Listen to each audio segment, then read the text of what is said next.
tal amigos? Muy buen día, estén experimentando todos ustedes en el aquí y en el ahora. Bienvenidos a una transmisión más por Facebook en vivo del Centro Holístico para el Desarrollo Humano, Sana tu mente sana.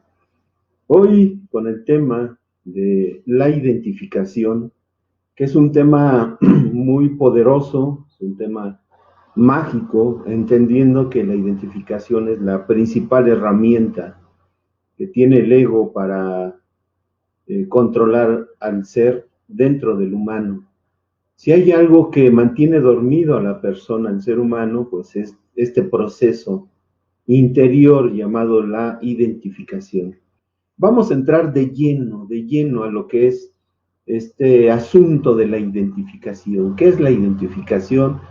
Y una vez que demos la explicación, pues vamos a compartir con ustedes algunas par de didácticas importantísimas para romper la identificación.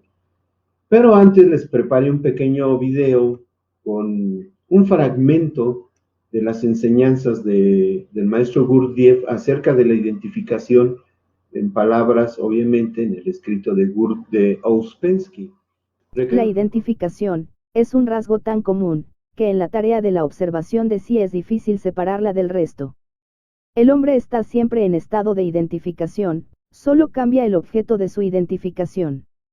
El hombre se identifica con un pequeño problema que encuentra en su camino y olvida completamente las grandes metas que se propuso al principio de su trabajo. Se identifica con un pensamiento y olvida todos los demás. Se identifica con una emoción, con un estado de ánimo, y olvida otros sentimientos más profundos. Al trabajar sobre sí mismas, las personas se identifican hasta tal punto con metas aisladas que pierden de vista el conjunto. Para ellas los 2 o 3 árboles más cercanos llegan a representar todo el bosque. La identificación es nuestro más terrible enemigo porque penetra por todas partes. En el mismo momento en que creemos luchar contra ella seguimos siendo víctimas de su engaño. Y si nos es tan difícil liberarnos de la identificación, es porque nos identificamos más fácilmente con las cosas que más nos interesan. A las que damos nuestro tiempo, nuestro trabajo y nuestra atención. Para liberarse de la identificación el hombre debe entonces estar constantemente en guardia y ser despiadado consigo mismo. Es decir, que no debe tener miedo de desenmascarar todas sus formas sutiles y escondidas. Es indispensable ver y estudiar la identificación a fin de descubrirla en nosotros mismos hasta sus raíces más profundas. Pero la dificultad de la lucha contra la identificación se acrecienta aún más por el hecho de que cuando la gente la nota, la mira como una cualidad excelente y le concede los nombres de entusiasmo, celo, pasión, espontaneidad, inspiración, etc. Consideran que realmente no pueden hacer un buen trabajo en cualquier terreno sino en estado de identificación. En realidad esto es una ilusión. En tal estado el hombre no puede hacer nada sensato. Y si la gente pudiera ver lo que significa el estado de identificación, cambiaría de opinión. El hombre identificado no es más que una cosa, un trozo de carne, pierde hasta la poca semejanza que tenía con un ser humano. En el Oriente, donde se fuma el hashish y otras drogas, a menudo sucede que un hombre se identifica con su pipa. Hasta el punto de considerarse a sí mismo como una pipa. Esto no es un chiste, sino un hecho. Se toma a sí mismo efectivamente como una pipa. Esto es la identificación. Pero para llegar a esto no son necesarios en lo más mínimo el hashish o el opio. Miren a la gente en las tiendas, los teatros o restaurantes. Vean cómo se identifican con las palabras cuando discuten o tratan de probar algo, sobre todo algo que no conocen. No son más que deseo, avidez, o palabras, de ellos mismos no queda nada. La identificación es el principal obstáculo para el recuerdo de sí. Un hombre que se identifica es incapaz de recordarse a sí mismo. Para poder recordarse a sí mismo, primero es necesario no identificarse. Pero para aprender a no identificarse, ante todo el hombre debe no identificarse consigo mismo, no llamarse a sí mismo, yo. Siempre y en todas las ocasiones. Debe recordar que hay dos en él, que hay el mismo, es decir yo en él, y el otro con el cual debe luchar y al que debe vencer si quiere alcanzar cualquier cosa. Mientras un hombre se identifique o sea susceptible de identificarse, es esclavo de todo lo que puede sucederle. La libertad significa ante todo liberarse de la identificación. Así es que, como pueden ver, es duro lo que comenta este fragmento el maestro Gurdjieff, porque en realidad él es así el cuarto camino, duro, duro, golpea durísimo al ego y la conciencia de las personas. Pero la pregunta es, y tendrá razón, y bueno, lo que voy a intentar demostrar es que sí la tiene, por supuesto. Y claro, como siempre, les comparto, bueno, todo esto va fundado en la propia experiencia que se ha cristalizado en mí respecto del trabajo, pues ya de bastantes años, ¿no? Son más de 20 años de trabajo sobre de mí mismo. Y cada técnica, cada didáctica, cada punto de conocimiento que he puesto en práctica, quiero comentarles algo extraordinario. No he encontrado un solo punto de conocimiento que sea irreal, falso o mentiroso dentro del cuarto camino y la sabiduría universal. Y eso es verdaderamente extraordinario. Este hermano Gurdjieff pues era, la verdad, una persona poderosa, muy poderosa.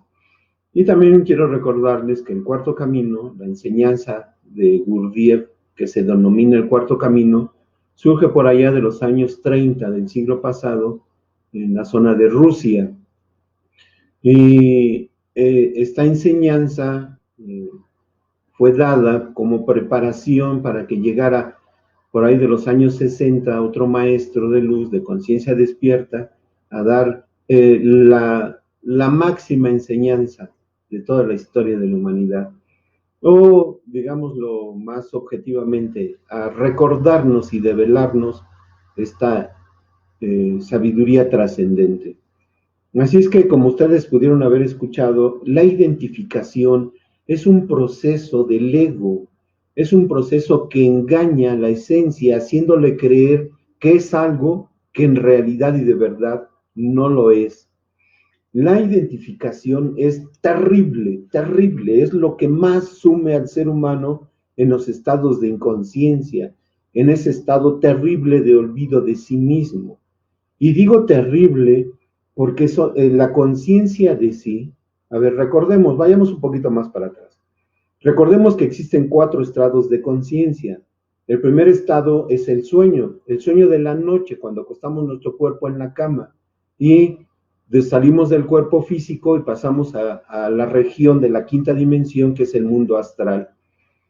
El segundo estado de conciencia es el estado de vigilia. Y ese nombre hasta parece como de risa, ¿no? Porque se supone que cuando abrimos los ojos en la mañana estamos vigilantes, por eso es de estado de vigilia, expectantes, alertas a cada instante, en el presente absoluto, notando todo el fluir del pensamiento, de la emoción, de la actitud física, corporal, notando todo lo que está sucediendo desde el presente absoluto en derredor nuestro, percibiendo a las personas con quien hablamos, con quien trabajamos, con quien interactuamos todo el día, notando cómo estamos barriendo la casa o escribiendo en el ordenador o a cualquier labor de trabajo que nos dediquemos. Eso es un estado de alerta, ¿sí? Es el estado de vigilia, que es el segundo estado. Y digo que es de risa porque la mayor parte de las personas no logramos vivir en ese estado. El tercer estado de conciencia es la conciencia de sí mismo, es decir, esa percepción, esa vivencia de sentirse como conciencia o espíritu de instante en instante, todo el tiempo, recordando quién se es como ser espiritual o conciencia. Y eso es portentoso. Imaginen ustedes que puedan recordar en este instante las materias o las vidas pasadas que han tenido, o recurrencias, como decimos en el cuarto camino, que puedan recordar cuántas veces han tomado materia y qué es lo que han vivido y el grado de desarrollo que tienen. Sería fabuloso, y créanme, que es algo que cuando se practica el recuerdo de sí a través de estas técnicas de la clave de sol, sujeto, objeto, lugar, a través de la observación de sí mismo, se van despertando esos sentidos interiores, que es esa recordación de sí mismo. Y existe un cuarto estado de conciencia todavía más superior, que es la conciencia objetiva. Es decir, aquel ser humano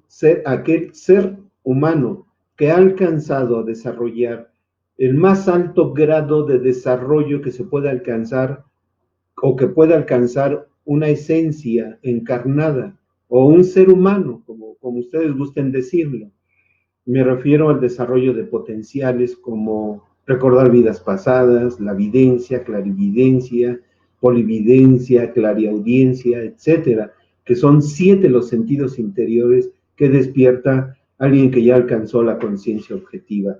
Es decir, se vuelve alguien consciente de instante en instante y lo puede hacer todo. Les pongo un ejemplo de un ser humano que alcanzó ese más alto nivel. El hombre número 7 se conoce en el mundo místico o en la sabiduría universal. ¿Quién es un hombre número 7? Pues como el maestro Yeshua, Jesús, el Cristo. De tal manera que lo podía hacer, revivir muertos, caminar sobre las aguas, curar enfermos, expulsar demonios, etcétera, pues porque ya había alcanzado ese potencial que todo ser humano tenemos latente dentro de nosotros. Y regresando al punto de la conciencia de sí, el tercer estado de conciencia, yo quiero decirles que ese es derecho de nacimiento. Es decir, nosotros nacimos, o cuando nacimos, cuando éramos bebés, pues estábamos lúcidos y conscientes. Un bebé de 3 meses, por poner un ejemplo, sabe quién es, se recuerda, sabe que es esa entidad espiritual que está habitando en esa materia orgánica. Y gracias a este tipo nefasto de educación que tenemos, ya que nacimos en un mundo de dormidos, y a su vez esa sociedad, incluida la familia, principalmente la familia, pues nos duerme, ¿no? Olvidándonos de quién somos, de dónde venimos y hacia dónde vamos. Es por eso, ya hablando de efectos, que hay niños, por ejemplo, de 5 años, 6 años, y tal vez a algunos de ustedes les llegó a suceder, es que se ponen frente al espejo y de pronto tienen una sensación extraña, intensa, de no reconocer la imagen que están viendo en el espejo, a diferencia de un adulto. O sea, un adulto se ve en el espejo y se identifica con esa imagen y dice esa imagen que está ahí en el espejo, que tengo enfrente, soy yo. Y eso es una mentira. Por eso es que los niños tienen a veces esas experiencias y les parece muy extraño, como que se preguntan a sí mismos en esa sensación, ¿quién es esa cosa que está allá enfrente? Pues esa es la imagen de su materia orgánica. Y lo perciben así porque todavía tienen destellos del recuerdo de sí mismo, es decir, de saber quién son. Y algunos otros efectos que no me voy a atender hacia esa línea de razonamiento, porque no es el tema, solamente son bases que estoy dando para que entremos de lleno a la comprensión profunda de lo que es la identificación. De tal manera que conforme el niño va creciendo, él se va identificando, es decir, va creyendo, experimentando que él es algo que de verdad no lo es. ¿Cómo se va formando estos procesos de identificación? En medida que le ponen un nombre y lo están llamando cotidianamente, imaginemos que se llame Pedro, y le dicen, Pedrito, ven para acá, Pedrito para allá, Pedrito, ten esto, vete a comer, Pedrito. Y ese constante bombardeo del nombre, él va viviendo un proceso de identificación con el nombre, de tal manera que cuando cumple 7 años, 8 años, y le pregunta a alguien, oye, ¿y tú quién eres? Y el niño contesta, yo soy Pedrito. Pero en realidad él no es Pedrito, él ya se identificó con Pedrito. Pedrito solamente es una fantasía, una ilusión, es algo inexistente. Porque cuando él nació, justo en el momento que sale del vientre preciosísimo y bendito de su madre, y da la primera bocanada de aire, que es cuando cobra vida, él no sé, no es Pedrito. Ese nombre se lo pusieron tiempo después, cuando lo llevaron al registro civil y le dijeron, es que mi hijo se va a llamar Pedrito López López, ¿no? Pero en realidad él ya era un ser humano. No es Pedrito, pero ahora, después de los 7 años que vive ese proceso de identificación, ahora él cree que es Pedrito. Y cuando alguien le dice, oye, ¿y tú quién eres? Dice, yo soy Pedrito. Y le dice la persona, bueno, pero tú no eres Pedrito, y se lo demuestra. Y lo pone en un conflicto y dice, bueno, pero es que yo soy el doctor de mi familia. Tampoco eres el doctor de tu familia, ni el ingeniero, tampoco eres el abogado, el licenciado, ni la esposa de Juan López, ni el esposo de María Pérez. No, no eres nada de eso. Tú eres un ser espiritual que habita en una materia orgánica, pero has vivido procesos de identificación. ¿Se dan cuenta? La identificación o estar identificado quiere decir que uno cree que es algo que en realidad, objetivamente hablando, no se es. A veces en las conferencias ya presenciales con las personas que asisten, me da por comentar y decirles cuando tocamos este tema, mira, por ejemplo, en el caso de mi persona, Ismael Palacios Ortiz es una ocurrencia. Yo no soy Ismael Palacios Ortiz. Ese es el nombre de esta materia orgánica a partir o a través de la cual me estoy comunicando en este instante con todos ustedes. Entonces, ¿por qué digo esto de que es una ocurrencia?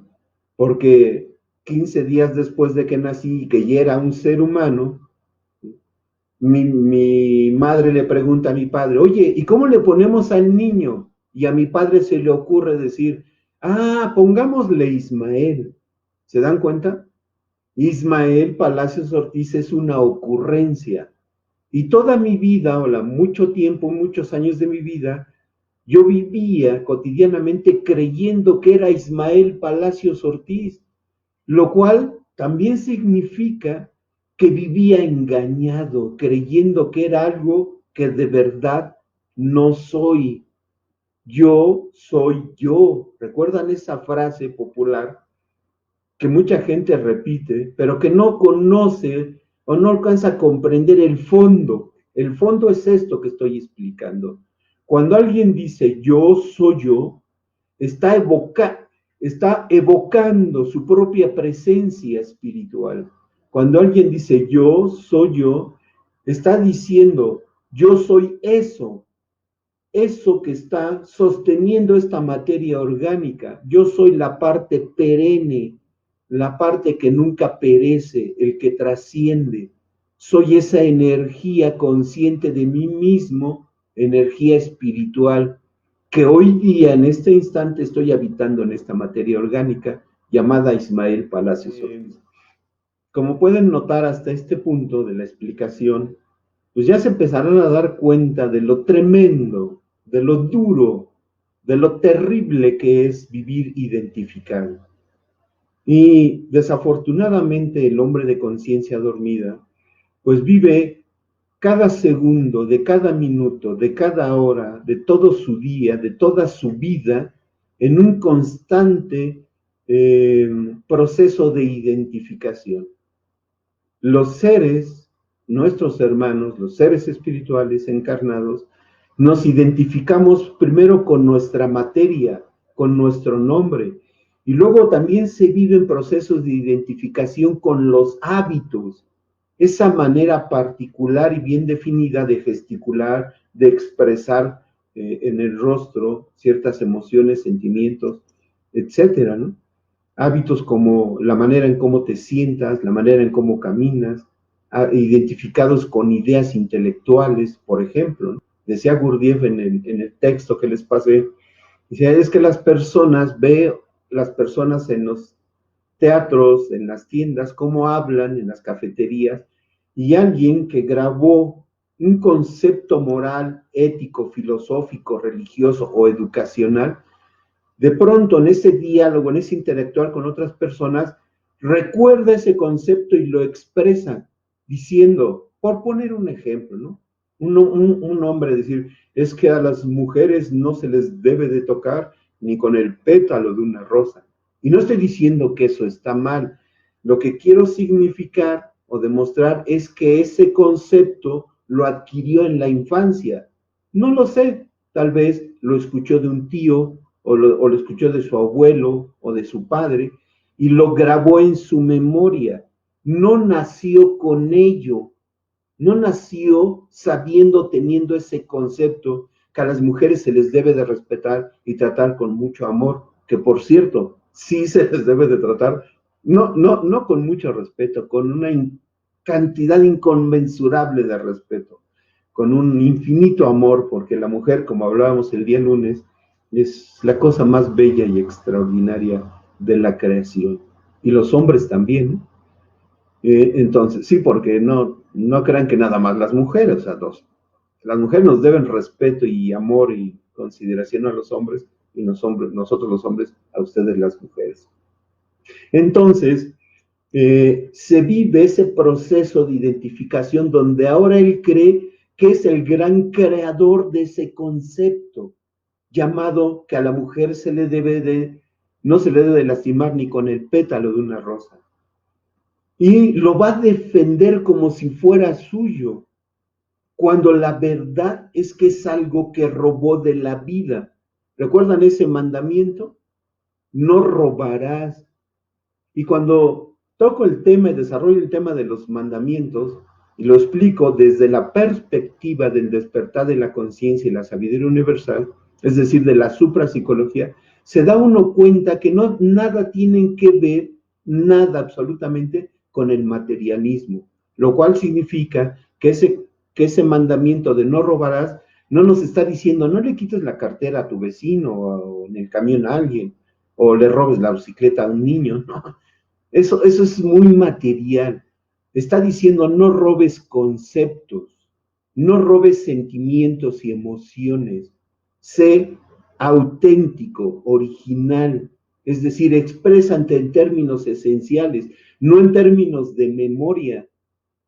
¿Cómo se expresa un ser humano en términos de memoria? Cuando mi persona, por ejemplo, les pregunta, ¿y cuántos son 3 por 5? Y ustedes responden, 15. Y no me digan que en ese proceso tuvieron que reflexionar intensa y profundamente la razón por la cual 3 por 5 son 15. No, solamente contestaron en automático. Y en automático expresa una persona un concepto como el que acabo de describir e infinidad de conceptos más. Y esa sensación que se tiene de creer que uno o de sentir que uno es el gran creador de todo lo aprendido, de todos los conceptos, pues eso es el proceso de identificación. Y les voy a poner algunos ejemplos para que, a ver si alcanzo a hacerlos sentir y vivenciar lo que es la identificación. Imaginemos, por ejemplo, que alguien llega a un mercado público y voltea y ve una rueda de personas. Eso es un evento de la vida exterior. Entonces, ese evento jala su atención, ¿sí? Le llama la atención, como decimos coloquialmente, y se dirige hacia la rueda de las personas. Se acerca y nota que dentro del círculo de personas está un tipo vendiendo una planta sanadora de todas las enfermedades que hay, ¿no? Ya ven que hay de esos, les dicen merolicos aquí en México, en el centro de México, ¿no? Ese evento está jalando su atención. Y de pronto se acerca alguien por detrás, mete la mano en su bolsillo y le saca la cartera y se la roba, ¿ok? 15 minutos después termina la sesión de la persona que está en el centro vendiendo las hierbas y él regresa en sí mismo, voltea, toca su bolsa y se da cuenta de que le han robado su cartera y empieza a enojarse, se frustra y empieza a decir, no, son indecencias, ¿cómo puede ser posible? Vivo en un país de corruptos, cuantísimo ladrón hay, no puede ser, yo que trabajo como negro, bla, bla, bla, bla, bla, bla. Y se va. Ahora, analicemos este evento. ¿Qué fue lo que sucedió? Analicemos lo más detallado posible para comprender y sentir lo que es la identificación. El individuo en cuestión del ejemplo, cuando va caminando, imaginemos que él ya escuchó este programa, ya escuchó alguno de los programas de los miércoles del despertar de la conciencia. Y ahora va caminando tranquilamente y empieza a autoobservarse, empieza a notar cómo es el fluir de su pensamiento, cómo es el fluir de sus sentimientos, emociones, inclusive va percibiendo cómo va caminando, meneando las manos, balanceando su cuerpo, está prestando atención a la vida exterior, es decir, va en un estado de lucidez, viviendo en el presente. Y de pronto ve esa escena del círculo de personas. Ese evento jala su atención, le llama su atención, hace que despierte su interés y se dirige ahí. Y en medida que va caminando, ha olvidado autoobservarse. Esa escena de la vida exterior ha jalado su atención al grado que provoca ese olvido de sí mismo. En medida que va caminando y acercándose a la rueda, cada vez más interesado o intrigado de qué es lo que está sucediendo, empieza a olvidar el recordarse a sí mismo, pierde el vivir en el presente, su atención dirigida, que es la que estaba ocupando para autoobservarse, se pierde y ahora cae a la atención atraída. Se para y ve lo que está diciendo el merolico, el que vende las hierbas, y empieza a fascinarse. Ahora él ya está abstraído en el evento, ya ni siquiera siente su cuerpo. Está tan fascinado por lo que está viendo y escuchando, tal vez esté diciendo, ¿y será cierto que esa plantita que está llena en alcohol cura el cáncer, la diabetes, el alcoholismo, la infidelidad? Porque así son los merolicos, ¿no? Y está tan fascinado que ahora se ha olvidado de sí mismo, ahora no se siente más, ahora ha caído en el sueño profundo, en ese olvido de sí mismo. Ahora ya no se siente. Ahora está identificado con la escena.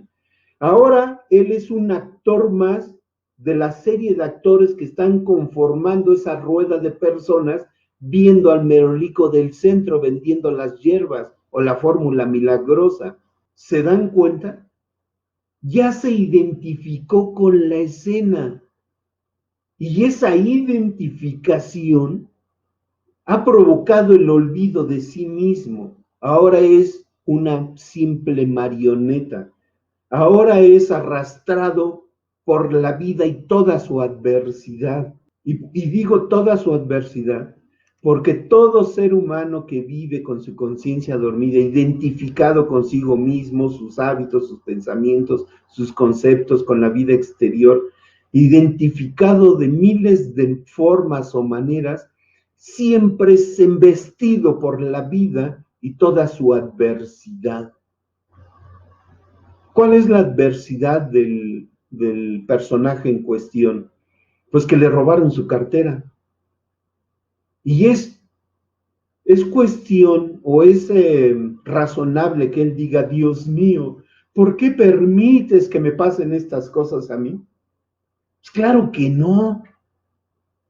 Si Dios mío pudiera materializarse como un ser humano y bajara y se le pusiera enfrente, le iba a propinar un trompón en la boca y le iba a decir, oye, ¿cómo eres tonto? ¿Por qué me echas la culpa a mí? ¿Eres tú el que estaba dormido, fascinado ahí? Porque perdiste la atención, porque te identificaste con el evento. Por eso te robaron. Decía Gurdjieff, a una persona dormida le puedes robar los calzones y ni cuenta se da. Y es irreal.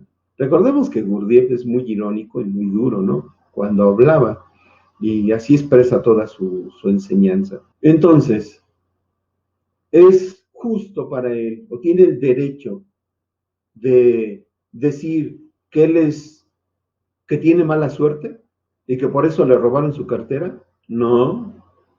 ¿Tiene derecho de enojarse? Tampoco. ¿Tiene derecho de indignarse? Menos.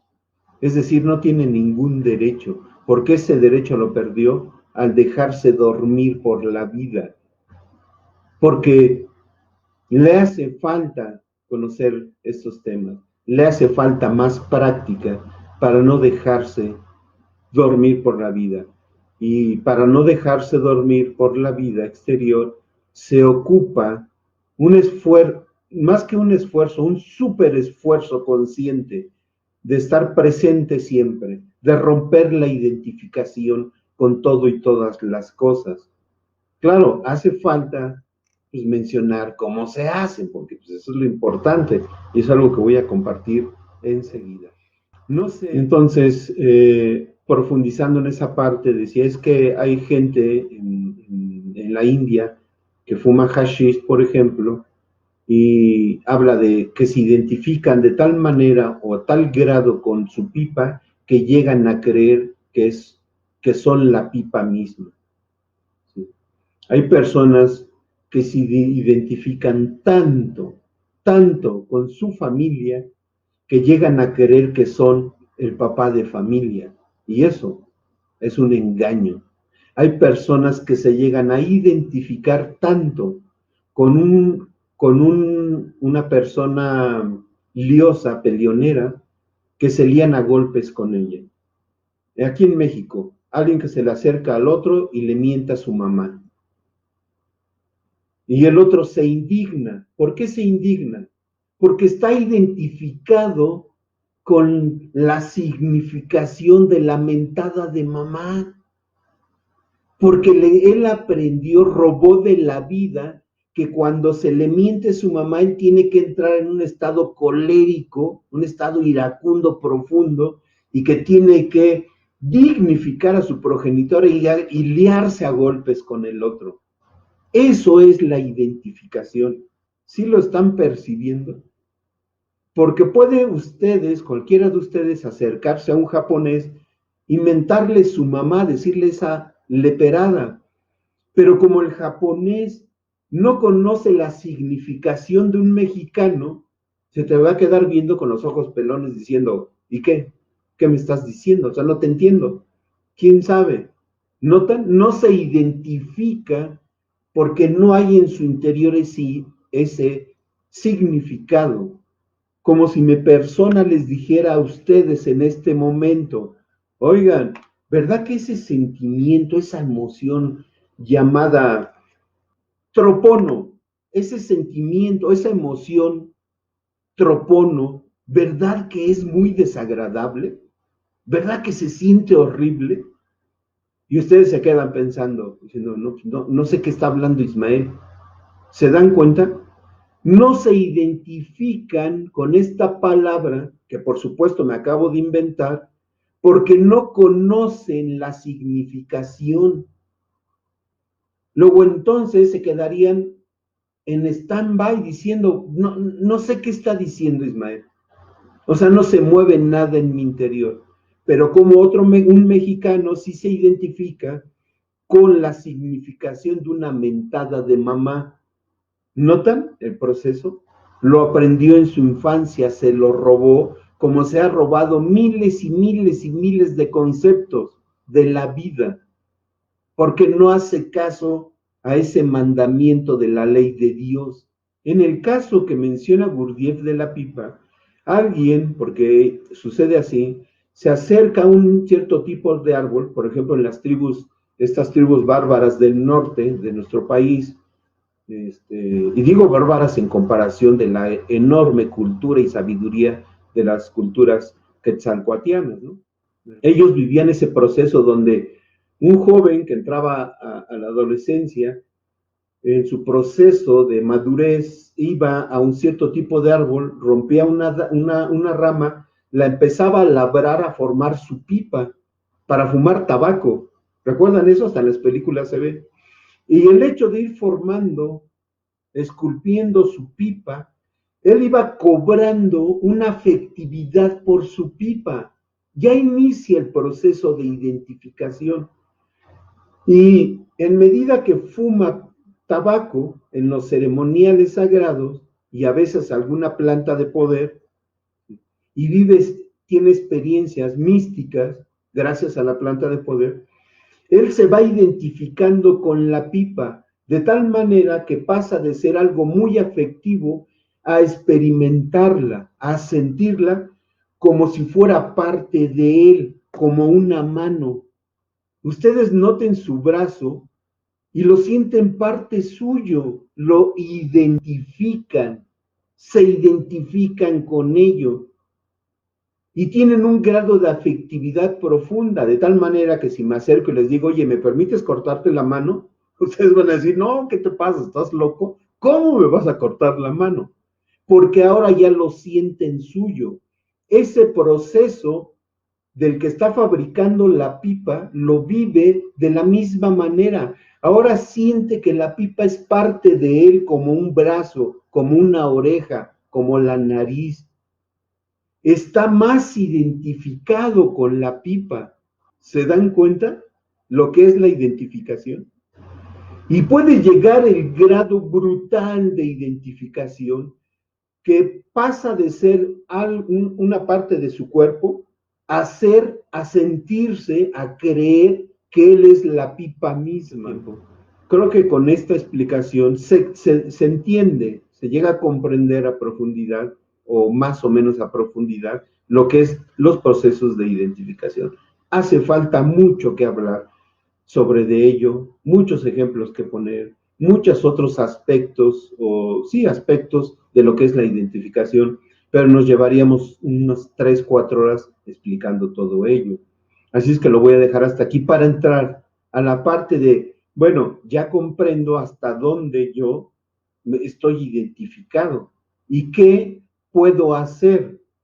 O sea, ¿cuáles son las sugerencias o qué didácticas o técnicas, si ustedes prefieren llamarlo así, me facilita o me enseña la sabiduría universal y el cuarto camino para romper la identificación? Pero, ¿qué puedo hacer o qué puede hacer alguien que es trabajador del despertar de la conciencia para romper la identificación?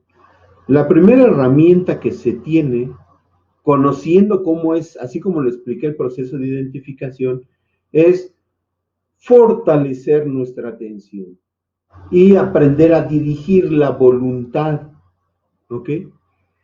Esa es la primera herramienta. Es decir, cada instante, ocupando, dirigiendo mi atención, que es la atención dirigida, a todos mis actos, al fluir de mis pensamientos, de mis emociones y de mis actos corporales, ¿ok? Tratar haciendo el esfuerzo de vivir en el presente y complementario a la vez el silencio interior. El silencio interior es la principal herramienta para romper la identificación.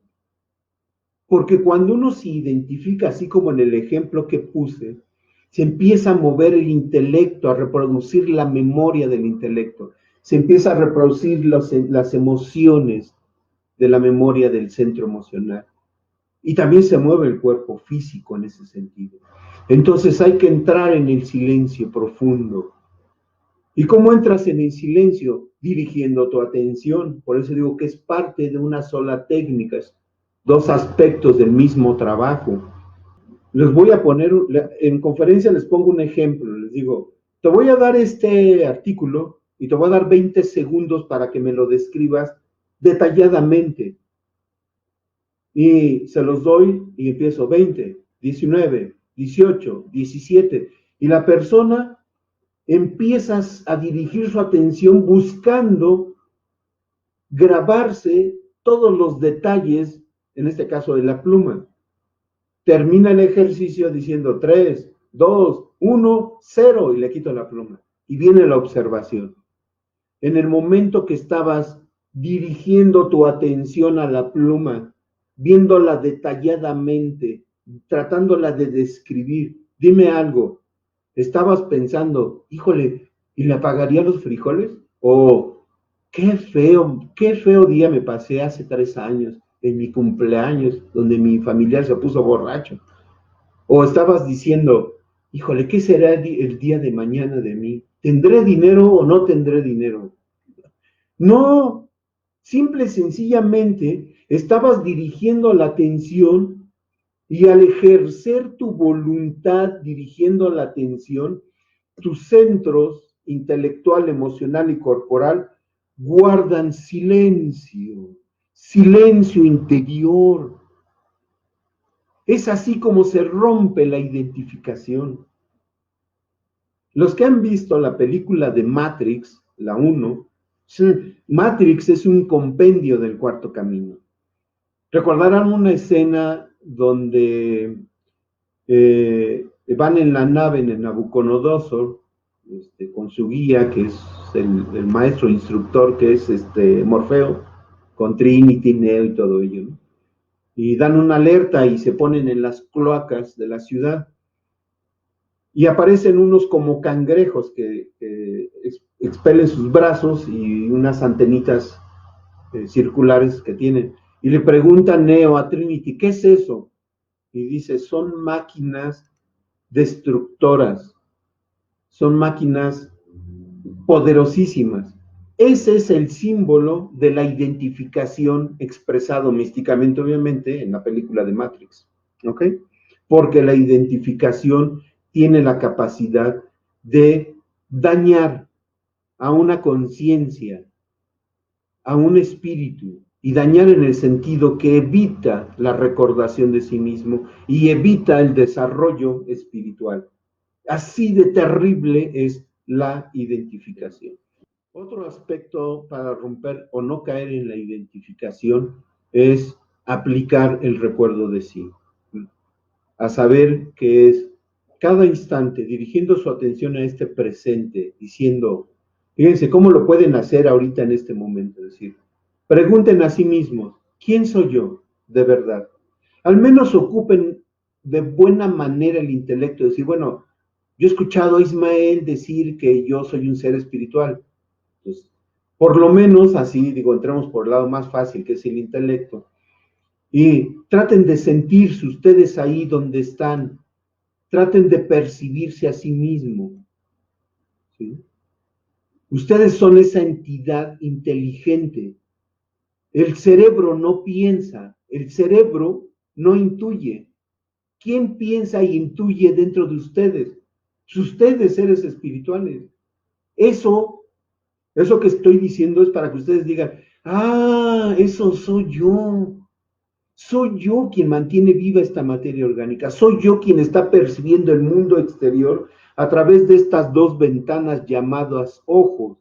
Estoy experimentando la vida exterior escuchando a través de estos micrófonos, bocinas, el mundo exterior. Y luego pregunten, cobren conciencia del lugar en donde se encuentran, diciendo yo estoy aquí en este lugar, estoy en mi casa. Cobren conciencia de dónde están, cobren conciencia, dense cuenta de cómo están sentados, la expresión que tienen facialmente, cómo están metidos en la explicación, sientan su cuerpo, cobren conciencia de qué están haciendo ahí. ¿Se dan cuenta? Lo que estoy haciendo con esta guía es provocar que regresen en sí mismos, que no se pierdan en el sueño. Eso es lo que ustedes tienen que hacer cotidianamente para que puedan romper la identificación. Entonces, creo que con lo dicho hasta este momento, les sugiero que si les agrada, por supuesto, porque igual me pueden mandar al carajo en el momento que ustedes deseen. Digo, estamos en un país libre y no me pueden hacer caso, pero si hacen si practican lo que les estoy compartiendo, que no es mío, es parte de la sabiduría universal, seguramente van a empezar a tener chispazos de conciencia, que es maravilloso, extraordinario y bello, ¿sí? Así es que tal vez el próximo miércoles, si ustedes lo solicitan y lo deciden así, pues podemos continuar con la explicación de la identificación y ahondar más en el tema, ¿no? También, ojalá de veras deseo que estos temas sean de su beneficio. Les pido que ya no lo puse hoy, pero bueno, los banners se me olvidó ponerlos. ¿Sí? Y esta parte que quería decirles, ayúdame a compartir esta información, dale like y comparte para llegar a la mayor cantidad de personas posibles. Y dentro de ese cantidad de personas que puede llegar, tal vez encontremos a alguien que esté anhelando despertar su conciencia. Alguien que ya, tal vez encontremos a alguien que ya se dio cuenta que no basta con saber, que es necesario entrar en la práctica. Gurdjieff decía, un ser humano solo en el mundo con sus propios elementos es incapaz de despertar por sí mismo. Es necesario unirse. Dice, pero si una persona se reúne con 20 iguales a él que deseen despertar, se genera una fuerza, es un compartir experiencias. Y aún así es difícil despertar, porque se requiere de alguien que ya haya cruzado o andado el camino del despertar, o al menos alguien que vaya más adelantado, por si los 20 se duermen, ese instructor pueda despertar a los demás. O si el instructor se duerme, los demás lo despierten. Ese es el trabajo en equipo. Por eso la importancia de compartir este conocimiento. Hoy por hoy les agradezco mucho el favor de su atención. Créanme que para mí es muy satisfactorio, muy beneficioso el compartir este conocimiento con ustedes y espero sea de su provecho. Así es que, pues me despido deseando de todo corazón y desde las fibras más internas de mi ser, desde mi parte más consciente, que la paz más profunda sea en su corazón y que la luz de la conciencia brille intensamente en su interior.